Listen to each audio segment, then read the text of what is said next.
Okay, I don't generally do the statement thing. I generally do the answer the question thing, but just to give us started, my name is Mark Kumpf. In my regular job, I'm the director of the Montgomery County Animal Resource Center in Dayton, Ohio.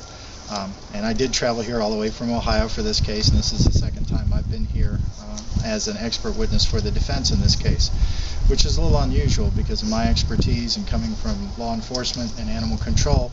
Generally, I find myself on the side of the prosecution. In fact, when Surry County prosecuted a former dog fighter, Mr. Butts, about a decade ago, I was actually an expert witness in Surry Court with Mr. Poindexter prosecuting that case, sitting at the prosecution table. So it's a little different being here today on the other side. I was contacted by Dogs Deserve Better and Tammy Thane, who I've known for a number of years as well, and was asked to take a look at this case and review the procedures and the evidence. And based on what I reviewed, I'm here today as an expert witness for the defense to give my expert opinion on how this case was handled. Unfortunately, we sometimes find that there are cases where the evidence doesn't support the charge, and without the witness, who seems to have been unable to make it here twice now, the Commonwealth wasn't able to proceed today. These are serious misdemeanors. Cruelty charges carry up to a year in jail and up to a $2,500 fine in Virginia. And I'm intimately familiar with that, having worked with the folks that actually rewrote some of those laws here in the Commonwealth. The animals that I've seen here, and I've had the opportunity to observe how Dogs Deserve Better does business here at the Good News Rehab Center.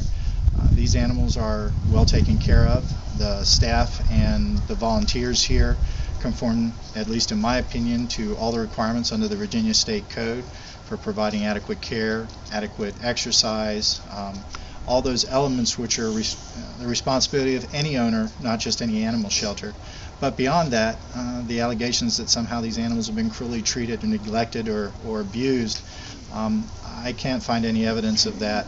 And having reviewed the documents and the information provided to me, should this case come forward again, that's going to be the substance of my testimony in court. If you abuse an animal, there's evidence. If an animal is, for example, pepper sprayed continually, and having worked in animal control for going on well over 2 decades, we know what that looks like. When someone says someone uses mace on an animal, mace doesn't even exist anymore. The product's not sold. It was originally a chemical that was used, tear gas, CN. Pepper spray or oleoresin capsicum is used by police departments all over the country, and animal control. It's a non-lethal, controlling, inflammatory agent that's used to dissuade an attack. I've been here, and again, I've yet to see anything that would even indicate to me that the animals here, that would be required. I spent most of the time here playing with them, actually. So this group has done a great deal to educate folks. Again, as Ms. Thane said, as animal control officers, we often are called to investigate dog bites and dog attacks, and that tends to be those unneutered males that have spent the better portion of their life on a chain. Dogs are meant to be part of a family. They're not meant to be lawn decorations or furniture. A dog on a 10-foot chain guards the space within that 10-foot chain. It doesn't guard a house. It doesn't guard a stereo. It doesn't guard your property. That all it does is bark, which some of these guys do out here, but they're barking because they're out and around, and they're interested because somebody's here. So, at this point in the case, the charges have been null pros. Ms. Thane doesn't stand accused of anything.